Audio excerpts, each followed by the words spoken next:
আপনাকে ছাড়াই আপনার জন্মদিন উদযাপন করে ফেলেছি। রাগ করবেন না। রাগ করলেও আমি রাগ ভাঙাবো না একদম। আপনি জানেন কত অপেক্ষা করেছি।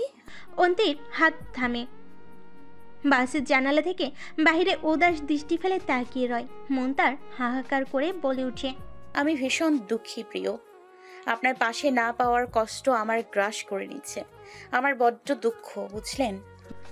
মাহবুব নামের লোকটা মাঝ বয়সী, গোলগাল চেহারার স্বাস্থ্যবান লোক। রেজান মির্জার ম্যানেজার হিসেবে কাজ করছেন প্রায় বছর 5। লোকটার মাঝে কাজ করার আলাদা রকম এনার্জি রয়েছে। সেই কখন থেকে লোকটা এখানে ওখানে ছুটে বেড়াচ্ছে, তবুও তার ক্লান্তি নেই। এত ছোটাছুটির মাঝেও খানিক পরপর এসে রেজান মির্জাকে সান্ত্বনা দেওয়ার মতো করে বলে যাচ্ছেন, স্যার চিন্তা নেই, সরু সাহেব এখন ঠিকঠাক, জ্ঞান ফিরলে সব সমস্যার সমাধান।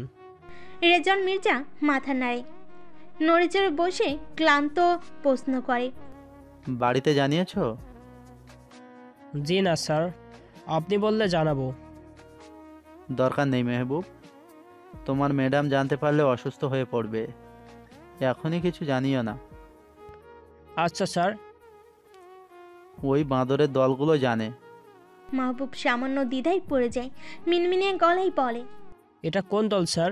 রেজন মির্জা চোখ শক্ত করে তাকান, রাখতে যেও রাগেন না, শক্ত জবাব দেন, তোমার ছোট সাহেবের যে নাম ছাড়া একটা দল আছে, সেই দলের কথা বলছি। ওদের খবর দাও, ওদের জন্যই আমার ছেলেটার আজ এই দশা। দিহানের দলের কোনো এক সদস্যকেই তার পছন্দ নাই, বিশেষ করে নুহাস। তার মতে নুহাসের ভোলা ভালা সুন্দর মুখটার পেছনে ভয়ঙ্কর এক রূপ আছে, যা কেউ দেখতে পায় না, কিন্তু সে উপলব্ধি করতে পারে ওই ছেলেটাই তো তার ছেলেটার মাথা খেয়েছে। আজ তো এক অভদ্র ছেলে। অন্তি যখন বাসায় ফিরল তখন প্রায় সন্ধ্যা।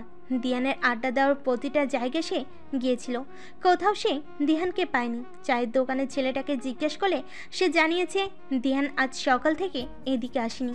অন্তি বিষণ্ণ মন নিয়ে বাড়িতে ফিরে এসেছে। বাড়িতে ঢোকার পথে দারোয়ান তাকে দেখতেই ভীতু গলায় প্রশ্ন করেন, কোথায় ছিলেন আপামনি? অন্তি ভুরু বাঁকিয়ে তাকায়, সরল জবাব দেয়, বান্ধবীর বাসায় ছিলাম। কেন? চাচি তো সেই খেপসে আপনারে খুঁজতে, সে আপনার বান্ধবীর বাড়িতে গেছিল, আপনি ছিলেন না সেইখানে। অন্তি আতকে ওঠে, গলা শুকিয়ে আসে। মা হঠাৎ খোঁজ নিতে বের হলো কেন? দুরু দুরু বুকে সহসা প্রশ্ন করে, খুব সিরিয়াস কিছু হয়েছে সুরজ ভাই বাবা বাড়িতে? চাচা একটু আগেই আসছে, দেখা তো সিরিয়াস মনে হইল। আপনি ঘরে যান, দেখেন কি অবস্থা। অন্তি মাথা নাড়িয়ে আলতো হাসে, কিন্তু মাথায় তার হাজারখানেক চিন্তা। তনিও তখন কলে বলল সন্দেহের কথাটা। মা কি সত্যি কিছু সন্দেহ করেছে? ড্রয়িং রুমের সোফায় পা তুলে বসে শাহেদ চা খাচ্ছেন, চোখ তার এক হাতে ধরে রাখা পেপারে। টিভিতে একটা শো চলছে, গানের শো। টিভিতে গানের শো চালিয়ে পেপার পড়ার মধ্যে কোনো মহত্ব নেই, এটা কোনো ট্যালেন্ট কেউ রিপ্রেজেন্ট করে না। তবুও শাহেদ প্রায়শই এই কাজটা করে। এতে ঘরের কারোর কোনো মাথা ব্যথা না থাকলেও একজনের আছে, সে হচ্ছে পারু। এই সময়টুকু সে তার সিরিয়াল দেখাই পার করতে পারত, কিন্তু শাহেদের জন্য তা সম্ভব হচ্ছে না। তখনই অন্তি দরজা ঠেলে ঘরে প্রবেশ করে। অন্তিকে দেখতেই পারু প্রায় চিৎকার করে ওঠে, আপনার আসার সময় হইল এখন আফা? অন্তি বনিতা ছাড়া জবাব দেয়, কোনো ধরা বাঁধার সময় ছিল আমার আসার? না তা না। তাহলে? তাহলে কি? তা তো আমারতে আপনার মা ভালো কইতে পারবে, হের কাছে যান। অন্তি পারুর কথাই গুরুত্ব না দিয়ে শাহেদের পাশে গিয়ে বসে, অবাক গলায় বলে, বাবা আজ এ সময়ে বাসায় যে? শাহেদ পেপার ভাঁজ করতে করতে সোজা হয়ে বসে, চায়ের কাপ টেবিলে রেখে মেয়ের দিকে ঘুরে সুপ্রতিভ হাসে, তোমাদের এক জায়গায় নিয়ে বের হব আজ, এর জন্যই তাড়াতাড়ি বাসায় আসলাম। ফ্রেশ হয়ে তৈরি হয়ে নাও। অন্তি কৌতূহল প্রশ্ন করে, কোথায়? গেলেই দেখতে পাবে। নুহাস সাথে আরও 5 জন ছেলে নিয়ে হাসপাতালে যায়। দিহানের খবর শোনার পর থেকেই তার হাত পা অস্বাভাবিক হারে কাঁপছে, শরীর থেকে ঘাম গড়াচ্ছে অনর্গল। চিন্তায় মাথার কাজ করা বন্ধ হয়ে গেছে। রেজন মির্জা কেবিনের সামনে চেয়ার পেতে বসে রয়েছেন, ভেতরে ঢোকার অনুমতি নেই। এখনো জ্ঞান ফেরেনি দিহানের। 12 বার ছুরির আঘাত করা হয়েছে তার শরীরে। মাথা ফেটেছে, পায়ে খুব ভারী কিছু দিয়ে আঘাত করায় ফ্র্যাকচার হয়েছে। আপাতত দৃষ্টিতে দেখা গেলে দিহানের পুরো শরীরকে সাদা রঙের ব্যান্ডেজ দ্বারা আবদ্ধ করা হয়েছে। রেজন খানিক বাদে বাদে দরজার কাছের অংশ দিয়ে ভেতরে নজর বোলাচ্ছেন। যত ছেলের সাথে তার দ্বন্দ্ব, তার বিরোধিতা হোক, দিন শেষে তার একটা অংশ এই ছেলেটা। কঠোর ব্যক্তিত্ব নিয়ে তার সাথে লড়াই করা ছেলেটাকে এভাবে দেখতে হবে। তার বুকটা ভীষণ জ্বলছে, কাঁদতে না চেলেও অবাধ্য জল চোখে হামলা করছে। বাবা হয়ে ছেলের এই অবস্থা কিভাবে সহ্য করবেন সে? নুহাসকে দেখতেই রেজন মির্জার গম্ভীর মুখটাই আরো গম্ভীরতা নেমে আসে। ভীষণ অনিচ্ছা সত্ত্বেও দরজার সামনে থেকে অল্প সরে দাঁড়ান, ধারালো গলায় বলেন, দেখো কি অবস্থা তোমার বন্ধুর। এরপরও তোমরা নিজেদের পথ পরিবর্তন না করলে আমার সত্যি কিছু বলার থাকবে না। তবে আমার জায়গায় তোমরা একদিন দাঁড়াবে। বাবা হয়ে দেখো, একজন বাবার দায়িত্ব চিন্তা ঠিক কতটা। সেদিন তোমাদের এই নিষ্ঠুর আচরণের কথাও চিন্তা করবে। আমার জায়গায় নিজেকে দাঁড় করিয়ে দেখবে আমি ঠিক কতটা শান্তিতে আছি। কাছে দরজার এর পাশে নুহাস ঠায় দাঁড়িয়ে রয়। চোখ থেকে তার টপ টপ পানি পড়ছে। বিপদের কথা অনুমান করেই সে সেদিন দিহানকে একা কোথাও যেতে মানা করেছিল। কিছুদিন বাদেই নির্বাচন, সবাই এখন খ্যাপা সারের মতো ওর উপর হামলা করবে, কিন্তু ছেলেটা শুনল কই, তাকে না জানিয়ে চলে গেল। এটা কাদের কাজ জানো কিছু? রেজন মির্জার প্রশ্নে ঘুরে দাঁড়ায় নুহাস, মাথা নাড়িয়ে বলে, বলতে পারছি না। পার্টি ছাড়া দিহানের ব্যক্তিগত শত্রু সংখ্যাও কোনো অংশে কম নেই কোথাও। নিজ দলে যেখানে শত্রু রয়েছে সেখানে অন্য দলে শত্রুর সংখ্যা হিসাব করা বোকামি। রেজন মির্জা তাচ্ছিল্য করে হাসে, কিছুটা অপমান করে বলে ওঠে, শত্রু না চিনে রাজনীতিতে নামো কোন মুখে? রাজনীতিতে শুধু শত্রু কেন, শত্রুর 4 বংশের খোঁজ রাখতে হয়। অবশ্য তোমাদের মতো পাতিমাস্তান এসব রাজনীতি কি বুঝবে? তোমরা পার্টির কথায় ওঠো আর বসো, তাকেই রাজনীতি ভেবে বসে আছো। ডাফারের দল সব। নুহাস ঠায় দাঁড়িয়ে রয়, কোনো জবাব দেয় না। তার নজর ফুলরে। রেজন মির্জা আর কিছু বলতে নিবে তার পূর্বেই মাহবুব ছুটে আসে। আর্জেন্ট কাজে তাকে বের হতে হবে।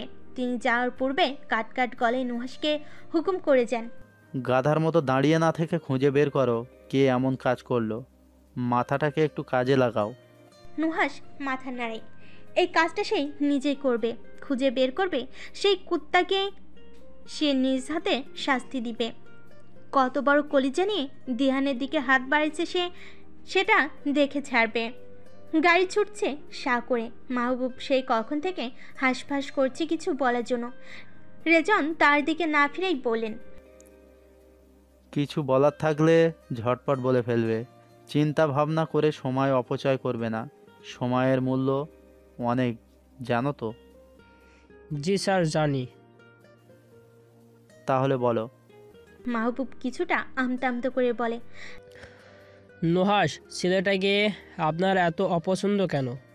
না মানে এমনি। তুমি ব্যাপারটা ধরেছো মাহবুব? আমি কাউকে পছন্দ করি না। তাছাড়া কারো পছন্দের কারণ হওয়ার মতো অন্যতম যোগ্যতাও ওই গাধার মধ্যে নেই।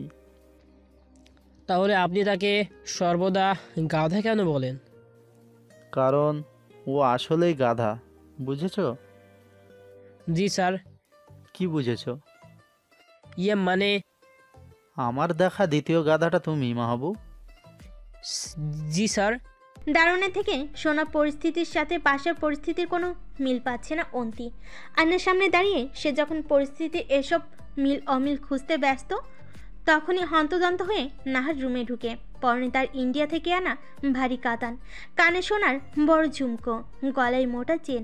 অন্তি বিস্মিত দৃষ্টিতে তাকে পর্যবেক্ষণ করে অবাক গলায় শুধায়, তুমি এমন অদ্ভুত সেজেছো কেন মা? নাহার ভুরু বাঁকিয়ে তাকায়, গলাস্বর গম্ভীর করে বলে, অদ্ভুত কেন? শাড়ি গয়না পরার মাঝে অদ্ভুতের কি আছে? শাড়ি গহনার মাঝে অদ্ভুত কিছু না থাকলেও তোমার মাঝে আছে। এমন সাজে অদ্ভুত লাগছে, গহনা বদলাও। এত ভারী গহনা শাড়ি পরে কোথায় যাবে? নাহার এ কথায় কোনো জবাব দেয় না, বরং হালকা মেরুন রঙের একটা জামদানি শাড়ি এগিয়ে দিয়ে বলে, আজ তুই ওই শাড়ি পরেছিস, এটা সুন্দর তাই না? তোকে মানাবে। ব্লাউজ পেটিকোট পরে আয়, আমি সুন্দর করে শাড়ি পরিয়ে দিচ্ছি। অন্তি হতবাক দৃষ্টিতে শাড়ির দিকে তাকাচ্ছে তো মায়ের দিকে। এমনিতেও তার মন মেজাজ বেজায় খারাপ, তার উপর নাহারের এসব কাণ্ডে সে অতিষ্ঠ প্রায়। আমার ভালো লাগছে না মা, আমি ভালো দেখে একটা কামিজ সেট পরে নিচ্ছি। জোর করো না, শাড়ি পরার মুড নেই। নাহার এ কথাই গুরুত্ব দিল বলে মনে হলো না। শাড়ির ভাঁজ খুলতে খুলতে তাড়া দিলেন, ঝটপট ব্লাউজ পেটিকোট পরে আয়, সময় কম, তোর বাবা তৈরি হয়ে বসে আছেন। অন্তি আর রাগ করে না, চুপচাপ মায়ের কথা মতো ব্লাউজ পেটিকোট হতে ওয়াশরুমে চলে যায়। আজকাল এই বাড়িতে তার ইচ্ছা অনিচ্ছা, পছন্দ অপছন্দের কদর খুব কমই করা হয়। তার মা তো রোজ শুক্রবার তার কি খেতে মন চাচ্ছে তা শুনে রান্না বসাতেন। আজকাল সেটাও পরিবর্তন করা হয়েছে। এই পরিবারে তার কদর সব দিক থেকেই ফুরিয়ে আসছে দিন দিন। অন্তিকে না বলেও অন্তি বেশ বুঝেছে কাদের বাড়িতে এসেছে তারা। এটা আরাবদের বাড়ি। অন্তি তার চোখ ছোট রেখেই বলতে পারে, তার মায়ের মাখো মাখো ভাব আর বাবার বড় হাসিতেই তা প্রকাশ পাচ্ছে। বিশাল আলিশান বাড়ি আরাবদের, ছোটোখাটো কোনো রাজপ্রসাদ বলে চলে। নিঃসন্দেহে ডাক্তার আজিম রুচিসম্পন্ন মানুষ। বাড়ির এক পাশে ফল বাগান করা হয়েছে অল্প জায়গা নিয়ে, ড্রাগন, কমলা, দেশি মালটা সহ আরও কি একটা গাছ। অন্তি চারপাশে নজর বোলাতে বোলাতে সামনে এগিয়ে চলেছে। নাহার অন্তিকে উদ্দেশ্য করে বলে, শৌখিন ভীষণ তাই না? আমারও তো কত শখ ছিল বাগান করার, তোর বাপের জন্য হলো না। শাহেদ চাপা ধমক দেন, নাহার আসতে লোক জানাতে এসেছো নাকি? যত অপবাদ বাড়ি ফিরলে দিবি। 1 ঘন্টা সময় দিব তোমায় অপবাদ দেওয়ার জন্য, এখানে কোনো কথা চাই না। অন্তি মুচকি হাসে। নাহার মুখ বাঁকায়, কিছু বলে অপবাদ হয়ে যায়। বিশাল ড্রয়িং রুমে আভিজাত্যের ছোঁয়া, বিলাসবহুল সকল চিত্রকর্ম দ্বারা আবদ্ধ দেয়াল। বাড়িটার প্রতিটা আসবাবপত্র যেন অত্যন্ত শৌখিন হাতে গড়ে তোলা হয়েছে। বলা চলে বাড়ির কর্ত্রী ও অত্যন্ত শৌখিন। তার শৌখিনতার উদাহরণ চিমচাম পরিপাটি সব কিছু। অন্তি না চাইতো মুক্ত হয়। বসার ঘরটাই লাল নীল রঙের মৃদু আলো জ্বলছে। এই মৃদু আলোতে দেওয়ালে টাঙ্গানো চিত্রকর্মগুলো যেন আরও জীবিত হয়ে উঠেছে। লাল নীল রঙের ছোঁয়ায় তুলে ধরা নারী দেহটার চোখ যেন জলজল করছে।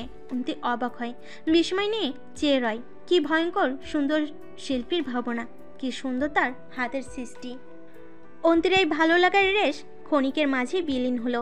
আরাব নামের লোকটাকে প্রথম দেখাতে তার অতীব মাত্রায় অভদ্র বলে মনে হয়েছে, কিন্তু তার বাবা মা কিনা এই লোককে মাথায় তুলে নাচিয়ে চলছে। এই মানা যায়। অন্তির মনক্ষুণ্ণ হয়। তার বাবা সবসময় তার জন্য বেস্ট জিনিস এনে দিয়েছে, তবে এমন গুরুত্বপূর্ণ একটা বিষয়ে তার বাবা কেন ভুল কাউকে পছন্দ করলো? সবটাই কি কেবল বাহিক্য কথা? ভদ্রতার মুখোশ পরে থাকা আরবের ভেতরের রূপটা যদি সে তাদের দেখাতে পারত। অন্তির বুক ভারী হয়ে আসে। হুট করে বুকের ভেতর শূন্যতা আঁকড়ে ধরে। কাউকে না জানিয়ে সিঁড়ি বেয়ে উপরে উঠে আসে ছাদে। আজ আকাশে ঝলমলে চাঁদ উঠেছে। শীতের আমেজে পরিপূর্ণ প্রকৃতি। প্রকৃতির এমন সুন্দর রূপ তাকে মায়ের জড়াতে পারল না। প্রেমিক ক্লান্ত হৃদয় তখন অগাধ জলে বাঁচার জন্য ছটফট করছে। প্রেমিক পুরুষটির কণ্ঠস্বর শোনার জন্য মরিয়া হয়ে পড়েছে হৃদয়। অন্তি তার ইচ্ছেকে প্রশ্রয় দিল। ধ্যানের প্রতি জমা ক্ষণিক অভিমান ভুলে সাদা রঙের ঝলমলে পার্স থেকে ফোন বের করে দ্রুত হাতে কল করে দিহানের নম্বরে। চলো চলো চোখে বিড়বিড় করে আকুতি জানাই, please pick the phone Dihan, আমার দম বন্ধ লাগছে, একটু কথা বলেন আমার সাথে, শুধু একটু কথা বলেন প্লিজ প্লিজ প্লিজ। অন্তির আকুতি ভরা চাপা কান্না হয়তো তার প্রেমিক পুরুষটি শুনল না। নিষ্ঠুর প্রেমিকের মতো ফিরিয়ে দিল তাকে। ফোনের ওপাশ থেকে রিন্নি নিয়ে মেয়েলি গলায় প্রতিবারের ন্যায় জানালো সংযোগ দেওয়া সম্ভব হচ্ছে না। প্রেমিকরা বুঝি এমন নিষ্ঠুর হয়? নিদারুণ কষ্ট অভিমানে চোখ ভরে ওঠে অন্তির। মনে আক্ষেপ জমে, খুব লাল হয়ে ওঠে নাক চোখ।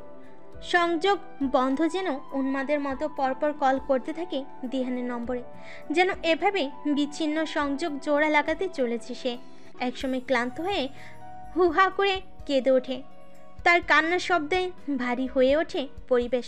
উঠতে থাকা ঝিঝিরাও নীরবতা বয়ে আনে। হয়তো তারাও তার দুঃখকে মন থেকে উপলব্ধি করতে পারছে।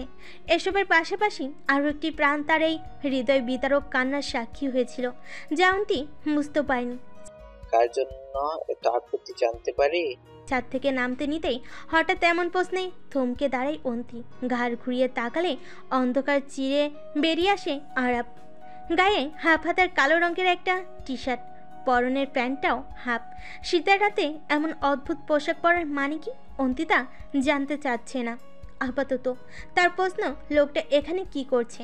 মনের প্রশ্ন চেপে রাখার স্বভাব না থাকায় স্বাভাবিকভাবেই সে প্রশ্ন করলো, আপনি এখানে?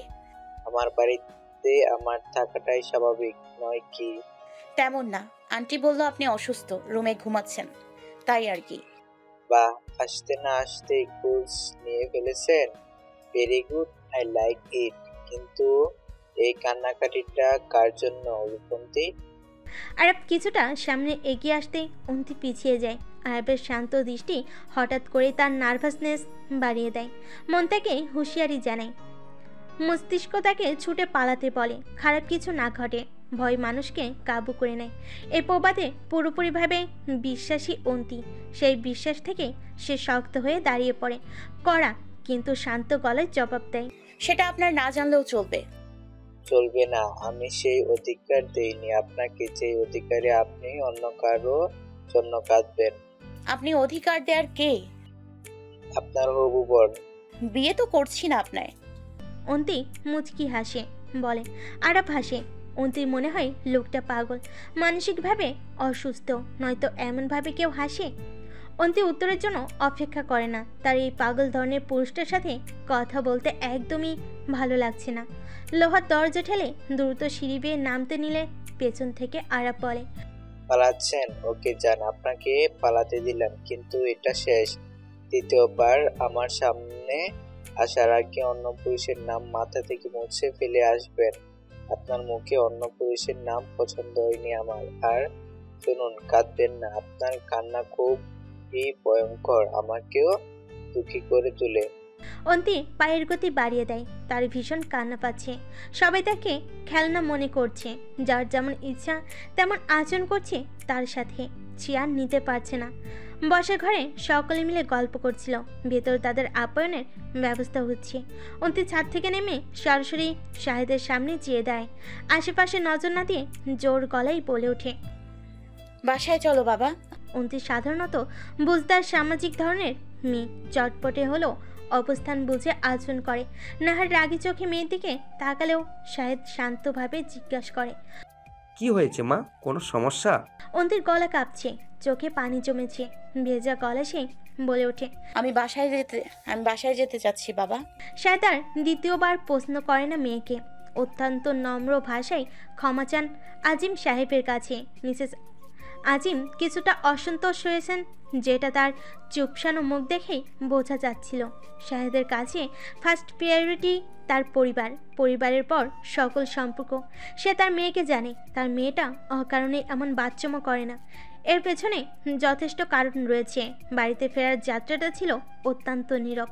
শাহেদ বা নাহার কেউ কোনোরূপ কথা বলেনি, এমনকি বাড়িতে ফিরেও শাহেদ অন্তিকে কিছু বলেনি, কেবল শান্ত গলায় বলেছিল, নিজের ঘরে যাও, ফ্রেশ হয়ে বিশ্রাম নাও, সকালে কথা হবে। অন্তি মাথা নাড়িয়ে নিজের রুমে ফিরে গেল। দরজা বন্ধ করে থম মেরে কিছুক্ষণ বসে রইল। তারপর হুট করে কেঁদে উঠল। গভীর রাত পর্যন্ত তার কান্নার পাট চলল। আজ রাতে তাকে খাওয়ার জন্য ডাকা হয়নি, হয়তো কেউ তাকে বিরক্ত করতে চায়নি বলে।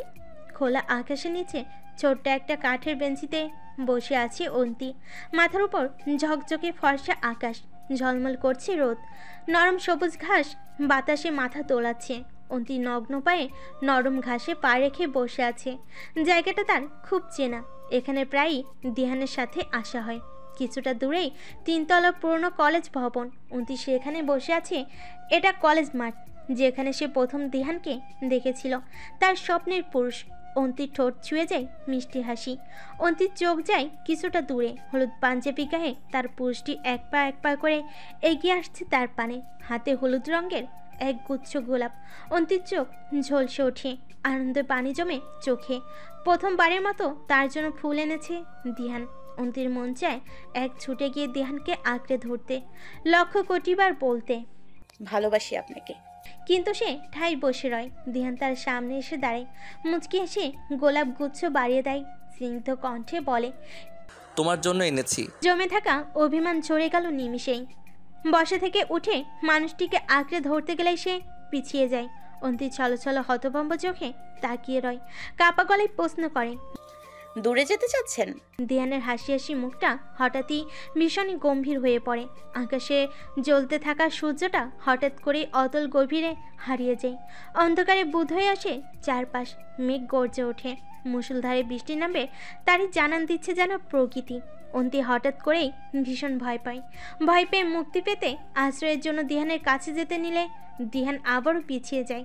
অন্তি থমকে দাঁড়ায়, কান্না ভেজে গলায় বলে ওঠে, এমন করছেন কেন দিহান? আমি ভয় পাচ্ছি, আপনার কাছে একটু আশ্রয় দেন। দিহানকে ভীষণ শান্ত দেখালো, শীতল দৃষ্টি ফেলে তাকিয়ে আছে তার দিকে। কেমন প্রাণহীন সে চাহনি, তেমনি প্রাণহীন গলায় জবাব দেয় দিহান, আশ্রয় নেই রূপ, ফিরে যাও। আমার নিকট পা বাড়ালেই তুমি হারিয়ে যাবে, অতল গভীরে ডুবে নিঃশেষ হয়ে যাবে। আমার দেওয়া এই একগুচ্ছ গোলাপ আমাদের বিচ্ছেদের রং। আমাদের বিচ্ছেদটাই কেবল ঝলমলে ঠিক এই একগুচ্ছ গোলাপের মতো। অন্তি চিৎকার করে প্রতিবাদ করে ওঠে, আমি এই বিচ্ছেদ মানি না। আমি এমন রং চাই না। আমি রংহীন আপনাকেই চাই। আমি অন্ধকারকেই আপন করে চাই। প্লিজ, আপনি দূরে যাবেন না। ধ্যান শুনল না, একরাশ কালো ধোঁয়ার মাঝে হারিয়ে গেল। তাকে ফেলে রেখে চলে গেল সে যেতেই আকাশ থেকে মেঘ কেটে গেল, ঝলমল করে উঠল রোদ, ফুলের মিষ্টি গন্ধে ভরে উঠল পরিবেশ। অন্তে হাঁটু গেয়ে বসে পড়ল। কিছুটা দূরেই পড়ে আছে ধ্যানের আনা একগুচ্ছ ফুল। অন্তে চিৎকার করে কাঁদতে কাঁদতে বলতে লাগলো, আমার রং চাই না দিহান, আমার আপনাকে চাই, শুধু আপনাকে। তীব্র ঝাঁকিতে অন্তির চোখ মেলে তাকায়। তার পাশে চিন্তিত ভঙ্গিতে বসে আছে নাহার।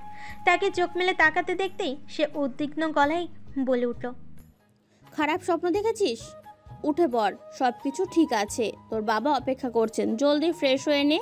বেশ কিছুদিন পর নুহাসের নম্বর থেকে কল পেয়ে ভীষণ অবাক হয়েছে তনি। সে তো ভেবেছিল লোকটা বোধহয় তাকে ভুলে গেছে, এজন্য তার কিছুটা মন খারাপও হয়েছিল বটে। এমন দাজরেল লোকের জন্য মন খারাপ হওয়ার কোনো কারণ নেই, তবুও তার মন খারাপ হয়েছিল। কেন তার উত্তর অজানা। তনি কল রিসিভ করতে দেরি করে না, কানে ধরতেই ওপাশ থেকে নুহাসের ক্লান্ত গলা শোনা যায়, বারান্দায় আসো।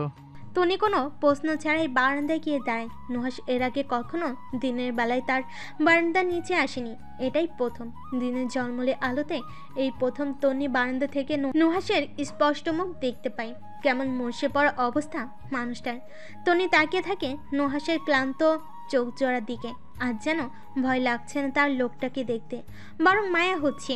তনি কাপা গলায় প্রশ্ন করে, ঠিক আছেন? হুম। আপনাকে ক্লান্ত লাগছে। আচ্ছা। তনি বলার মতো কিছু খুঁজে পাচ্ছে না। নুহাসের নীরবতা তার কেন যেন পছন্দ হচ্ছে না। মন বলছে লোকটা তাকে বকুক, ধমক দিক, রাগি চোখে তাকাক তার দিকে, তবুও এমন নীরব না থাকুক। তনির আকুতি হয়তো সে শুনল না, নরম গলায় ডাকলো, তন্নি। নুহাস খানিক থেমে বলে, আমাদের আর কথা না হোক, ভালো থেকো। আমি চাই তুমি ভালো থাকো। পারবে না ভালো থাকতে? অনাকাঙ্ক্ষিত এমন প্রশ্নে থমকে যায় তন্নি। রাস্তায় দাঁড়িয়ে থাকা ক্লান্ত চিত্রের মানুষটার পানে দৃষ্টি থমকে থাকে। পালাতে পালাতে আজ যখন সে ধরা দিতে চাইল, তখন কিনা লোকটা সব কিছু ইতি টানতে চাইছে। মন কেঁদে উঠল, কঠোর মুখে শক্তভাবে সে জবাব দিল, তাই হোক, আর কথা না হোক। খবরের কাগজ পড়তে পড়তে চায়ে চুমুক বসাতেই নাক মুখ কুচকে ফেল শাহিদ। অত্যন্ত তিক্ত স্বাদযুক্ত এই চা তার স্ত্রী নিজ হাতে তার জন্য বাইরে নিয়েছে। শাহিদ বুঝতে পারে না নাহার ভালোবেসে তার জন্য চা বানালেই কেন সেটা তিক্ত হয়। ভালোবাসা মিষ্টি হতে হয়, কিন্তু তার স্ত্রীর ভালোবাসা তিক্ত, এতটাই তিক্ত যা মুখে তোলার ভার হয়ে যায়। হাত থেকে চার কাপ নামিয়ে রেখে নাহারকে ডাকেন তিনি। নাহার তখন রান্নাঘরে পারুকে আজকের কাজ বুঝিয়ে দিতে ব্যস্ত। স্বামীর ডাক পেতেই শাড়ির আঁচল কোমর থেকে ছাড়িয়ে বসার রুমে পা বাড়ান। যেতে যেতে পারুকে হুঁশিয়ারিভাবে বলেন, আগ বাড়িয়ে কিছু করবি না, বাকিটা আমি এসে বুঝিয়ে দিব। পারু অসন্তোষ চিত্রে মাথা নাড়ায়। নাহারের এমন হুঁশিয়ারি বার্তা তার পছন্দ না। নাহার যেতেই মুখ বাঁকিয়ে বলে, মায়ের পেটতেই পড়তেই কাজ শুরু করছি, এখনও কাজ শেখন লাগবো নাকি? বিধ্বস্ত মেজাজ নিয়ে সবজি ঝুড়িতে গোছাতে লাগলো। সাথে সমানভাবে বেঁচে চলেছে তার একান্ত রেডিও, যা বর্তমানে নাহারের বিরুদ্ধে পাচ্ছে। শীতের সকালে রোদটা ভীষণ মিষ্টি। অন্তিদের লিভিং রুমের বড় জানালাটা থেকে সরাসরি রোদ এসে পড়ে সোফায়। হালকা ঠান্ডা সকালে এমন রোদে বসে চা খেতে ভারী আনন্দ। শায়দ সেই রোদ গায়ে মাখতেই এখানে বসেছে। নাহার আসতেই সে ভীষণ আফসোসের সুরে বললেন, চাটা ঠান্ডা হয়ে গেছে নাহার, বেশি চিনি দিয়ে আর 1 কাপ চা হবে? চা থেকে যে ধোঁয়া উঠছে। ওটুকু গরম কিচ্ছু না, আর 1 কাপ চা করে দাও না, সাথে মেয়েকেও ডেকে দাও। ততক্ষণে অন্তিও ফ্রেশ হয়ে চলে এসেছে। বাবার দিকে তাকিয়ে মুচকি হেসে মাকে বলে, আমাকে 1 মগ কফি। টেবিল থেকে চায়ের কাপ তুলে নাহার মেকি হেসে বলে, আর কিছু লাগবে না তোমাদের? আমি তো সকাল সকাল এই বাড়িতেই হোটেল খুলে বসেছি। আর কি কি লাগবে বলো, এনে দেই। শাহিদ চুপ করে থাকে। গত রাত থেকেই নাহারের মেজাজ ক্ষিপ্ত হয়ে আছে। এখন জবাব দেওয়া মানে অথই সাগরে ঝাঁপ দেওয়া। নাহার থমথমে মুখ নিয়ে রুম ছাড়তেই শাহিদ আয়েশ করে বসেন। খবরের কাগজটা মেয়ের দিকে বাড়িয়ে দিয়ে বলেন, দেখো তো রাশি চিহ্ন আছে নাকি এটায়, আমি আমার রাশিটা চেক করতে চাই। অন্তি বাবার উপহাস বুঝতে পেরে খিলখিল করে হেসে ফেলে। বাবা মেয়ের হাসির পর্ব শেষ হতেই শায়দ কিছুটা সিরিয়াসভাবে নড়েচড়ে বসেন। গত রাতের ব্যাপারটা নিয়ে মেয়ের সাথে সরাসরি আলোচনায় বসার জন্য অপেক্ষায় ছিলেন তিনি। কিভাবে কথা শুরু করবেন খুঁজে না পেলে মেয়ের দিকে ফিরে অগাছালোভাবেই বলেন, গত রাতের ব্যাপারে কিছু বলো, তোমার সমস্যাটা আমাদের জানাতে হবে তো মা। না বললে বুঝে নেওয়ার মতো ক্ষমতা পৃথিবীর কারোর নেই, আমাদের বললে তবেই আমরা বুঝবো। অন্তি চুপ হয়ে যায়। হাতের পেপারটা সুন্দর করে ভাঁজ করে টেবিলের নিচে তাকিয়ে রাখে। সেখানে এমন ভাঁজ করা আরও অনেক পেপার জমে আছে। গত মাসের পেপারগুলো এখনও এখান থেকে সরানো হয়নি। পেপার সরানোর কাজটা প্রতি মাসে পারু নিজ দায়িত্বে করে থাকে। সামনের মুদি দোকানে বিক্রি করে অতি ক্ষুদ্র সংখ্যক টাকা পায় সে। তাতেই মহাখুশি মেয়েটা। এ মাসে হয়তো ভুলে গেছে। কি ভাবছো? অন্তি সোজা হয়ে বসে। এবার সে কিছুতেই পূর্বে নাই ভুল করবে না। কিছুটা সংকোচ নিয়ে সে বলে ওঠে, বিয়েটা এখন না হলেই কি নয় বাবা? আমাকে কিছুদিন সময় দাও না প্লিজ। আমি এক্ষুনি মানসিকভাবে প্রস্তুত না। অন্তি এটুকু বলে থামে। টলমলে দৃষ্টি নিয়ে তাকিয়ে থাকে বাবার দিকে। নাহার কখন দরজায় এসে দাঁড়িয়েছে তা দুজনে কেউই টের পায়নি। গত রাতে মেয়ের আচরণে রেগেছিলেন তিনি। এখন অন্তির মুখে এমন কথায় চেপে থাকা রাগটা মাথা চাড়া দিয়ে ওঠে। দিকদিশা হারিয়ে ছুটে এসে মেয়েকে টেনে তুলে জোরে হাতে থাপ্পড় দেন। চিৎকার করে বলে ওঠেন, বেশি বুঝতে শিখে গেছিস, এই বয়সে এত বুঝতে শিখে গেছিস। সব ওই বখাটেটার জন্যই, তাই না? আমি কিচ্ছু জানি না ভেবেছিস? কাল কোথায় গিয়েছিলি সেটা আমি জানি না ভেবেছিস? তোকে ভালো হতে সুযোগ দিয়েছি, আমি নিজের ভুল বোঝার সুযোগ দিয়েছি, কিন্তু তুই যে পথে ছিলিস সেই পথেই চলছিস। রাগে শ্বাস তুলতে পারছে না নাহার। গতকাল তন্নিদের বাড়িতে মেয়েকে না পেয়ে সে বাড়ি ফিরে এসেছে। যে গিয়েছিল এ ব্যাপারে তন্নুও জানে না। তখন থেকেই মেয়ের উপর সন্দেহ ছিল তার। মেয়েটা এখন লুকিয়ে ওই বখাটের সাথে দেখা করে। সাহস কত! হঠাৎ এমন কিছু ঘটে যাবে শায়দ বুঝতে পারেনি। আচানক ঘটনায় থমকে গেছিল সে। সম্বিত ফিরে পেতেই কড়া গলায় স্ত্রীকে বলেন, নাহার তুমি এখান থেকে যাও, মেয়ের সাথে আমি কথা বলছি। কি বলবে তুমি? জানোয়া ধরেছি পেটে, আমাদের কথা বুঝবে না ও, ওর বোধ হারিয়ে ফেলেছে। শাহেদ চিৎকার করে ধমক দেন এবার। সেটা বোঝার জন্য এখনো আমি বেঁচে আছি, তোমাকে বিচার করতে হবে না, ভেতরে যাও, দ্বিতীয়বার না যেন বলতে হয়। তামির কথার উপর কথা বলার সাহস পেল না নাহার। তীক্ষ্ণ দৃষ্টিতে আরও একবার মেয়েকে দেখে নিয়ে রুম ছাড়লেন। অন্তি থম ধরে বসে আছে, চোখে পানি নেই তার। এসব কিছু যেন তাকে ছুতে পারেনি।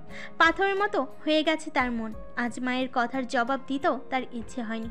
সাজ চেয়েও আর কিছু বলতে পারল না। নরম গলায় মেয়েকে রুমে যেতে বলে সে নিজেও নিজ রুমের দিকে অগ্রসর হলেন। অন্তি মুচকি এসে বলল, গতকাল আমি দিহানের সাথে দেখা করতে গিয়েছিলাম বাবা। শাহিদ দাঁড়িয়ে পড়ে, পেছন ফিরে মেয়ের দিকে তাকান। অন্তি খুব স্বাভাবিকভাবে বলে ওঠে, কিন্তু সে আসলো না বাবা। আমি অনেকক্ষণ অপেক্ষা করার পরেও সে আসলো না। কাল থেকে তাকে কল করছি, কিন্তু সে ফোন ধরছে না। ব্যাপারটা ভীষণ মজার, তাই না? তোমরা সকলে একসাথে আমাকে ত্যাগ করার চিন্তা করছো। তোমরা চাচ্ছ আমায় বিয়ে দিয়ে দূরে সরাতে। দিহানও হয়তো তাই চায়।